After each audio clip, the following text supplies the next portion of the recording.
দম বিরিয়ানি এটা ফেসবুকে অনেকেই শেয়ার করেন, অনেকেই রান্না করতে পারেন।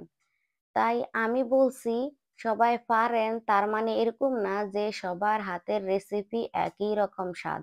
আমি বলবো যে না, সব রেসিপির স্বাদ একরকম না। রেসিপি রান্না করার স্টাইল একই হতে পারে কিন্তু স্বাদ একই রকম না। এক একজনের হাতের স্বাদ এক এক রকম হয়, সেটা হলো আল্লাহর দেওয়া। সো আমি আজকে এই রেসিপিটা আপনাদের সাথে শেয়ার করব। আসসালামু আলাইকুম, সবাই কেমন আছেন? আশা করি সবাই ভালো আছেন। আজকে আমি চিকেন দম বিরিয়ানি রেসিপিটা আপনাদের সাথে শেয়ার করব। তার আগে আমি একটা জিনিস মিক্স করে নিয়ে আসছি, মিক্সার। এটা হবে ১ কাপ দুধের সাথে আমি জাফরান কালার মিক্স করব। জাফরান কালার মিক্স করছি, এটা তো সবাই জানেন, খাবারের সাথে বিরিয়ানির লাস্টে, রেসিপির লাস্টে জাফরান কালারটা দিলে অনেক গ্রান হয়, কালার হয়। আমি এখানে ফুড কালার নিলাম। অল্প পরিমাণে একটু ফুড কালার এড করে দিচ্ছি যেন বিরিয়ানিটা হালকা একটু কালার হয়। লাস্টে এখানে আমি কেওড়ার জল মিক্স করছি।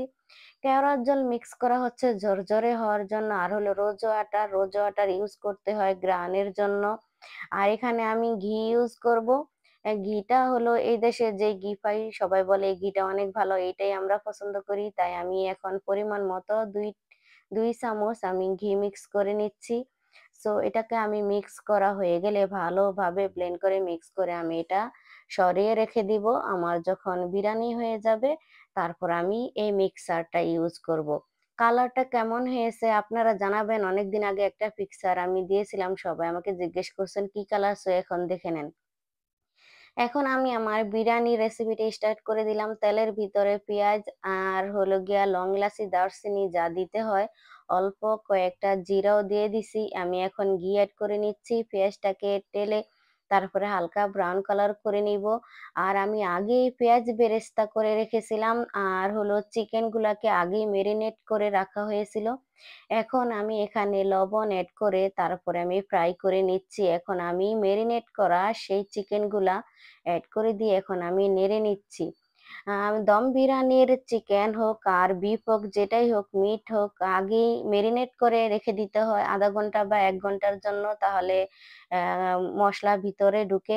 আমি হালকা একটু কালার করার জন্য একটু মরিচের গুঁড়া আমি এড করে দিছি। সেটা হলো যে পাকিস্তানি একটা মরিচের গুঁড়া, ঝাল নাই, শুধু কালার হয়। সো আমি এখন পেঁয়াজ বেরেস্তা এড করে দিচ্ছি। পেঁয়াজ বেরেস্তা দিচ্ছি বিরিয়ানির ভিতরে। পেঁয়াজ বেরেস্তা দিলে গ্রান হয়। পেঁয়াজ বেরেস্তা করার পরে সুস্বাদু একটা গ্রান আসে। আমি ঢাকনা দিয়ে রেখেছিলাম, এখন ঢাকনা উঠিয়ে এখন নেড়ে নিচ্ছি।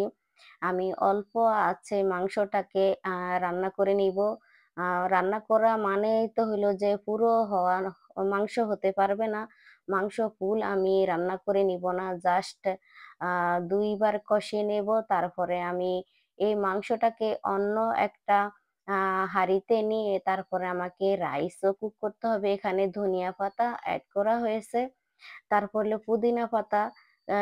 সবাই তো পুদিনা পাতা বিরিয়ানিতে পছন্দ করেন। বিরিয়ানিতে পুদিনা পাতা এড করলে বিরিয়ানির গ্রান হয়, সুস্বাদু হয়, সবাই পছন্দ করেন। তাই আমরাও আজকে দম বিরিয়ানিতে ধনিয়া পাতার সাথে পুদিনা পাতাটা এড করে নিলাম। আমার মাংসটা কষানো হয়ে গেছে। এখন আমি এই মাংসটাকে অন্য একটা ডিশে উঠিয়ে নিব। সেম এই ডিশটাতেই আমি আজকের বিরিয়ানি কুক করব। সো মাংস উঠানো হয়ে গেলে সেম এই ডিশেই, এই ফ্রাই প্যানে, এই কড়াইয়ে আমি ওয়াটার পরিমাণ মতো পানি, তার সাথে ধনিয়া পাতা আর হলো লবণ, এলাচি, দারচিনি দিয়ে পানিটাকে একটু গরম করে নিয়ে এখন চাউলটা আগে ওয়াশ করে রেখেছিলাম, ০.৫ ঘন্টার মতো ভিজিয়ে রেখেছিলাম, সেই চাউলটা এখানে আমি এড করে দিছি।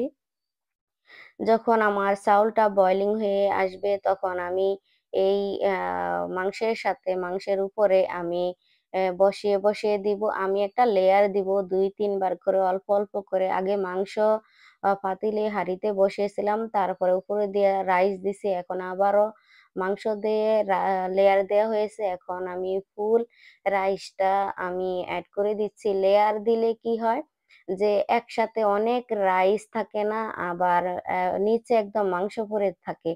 তো যখন বেশি করে বিরিয়ানি রান্না করা হয়, নিচে যদি একদম নিচে ফুল মাংস পড়ে থাকে তো উঠাইতে গেলে একটু নাড়াচাড়া বেশি করা লাগে।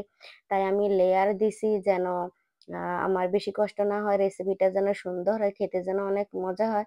তো আমার রেসিপিটা কেমন হলো, কে কোন স্টাইলের রেসিপি করেন তা তো সবাই জানেন। একেকজনের একেক স্টাইলের রেসিপি করে। এখন আমার রাইস আর মিটের লেয়ার দেওয়া হয়ে গেছে, চিকেনের লেয়ার দেওয়া হয়ে গেছে। এখন উপর দিয়ে অল্প, অল্প করে কালারটা এড করে নেওয়া হচ্ছে। ধনিয়া পাতাও এড করে দেওয়া হয়ে গেছে। তারপরে পুদিনা পাতাও দেওয়া হয়ে গেছে। কেমন হলো এই রেসিপিটা, আপনাদের পছন্দ হয়েছে কিনা? আমি মাঝখান দিয়ে অনেক স্কিপ করছি। সেটা হলো চাউলটা যখন হয়ে আসছিল আমি সেঁকে নিছিলাম। তো একটু স্কিপ করা হয়ে গেছে। দেখেন আমার বিরানি অলরেডি ডান হয়ে গেছে বিরানি। সো এখন একটু নেড়ে নিচ্ছি, দেখছি বিরিয়ানিটা কেমন। চাউলটা একটু বেশি হয়ে গেছিল, কারণ আমি চাউলটা বেশি হয়ে আমার 60% দরকার ছিল, আমি 70% চাউলটাকে সিজিয়ে ফেলেছিলাম। এখন পেঁয়াজ বেরেস্তা উপরে দেওয়া হচ্ছে। সো আমার বিরিয়ানি ফাইনালি ডান হয়ে গেছে। এখন আমি একটা প্লেটে করে উঠিয়ে নিয়ে আমি ট্রাই করব কেমন লাগছে। সো সবাই ভালো থাকবেন, আল্লাহ হাফেজ।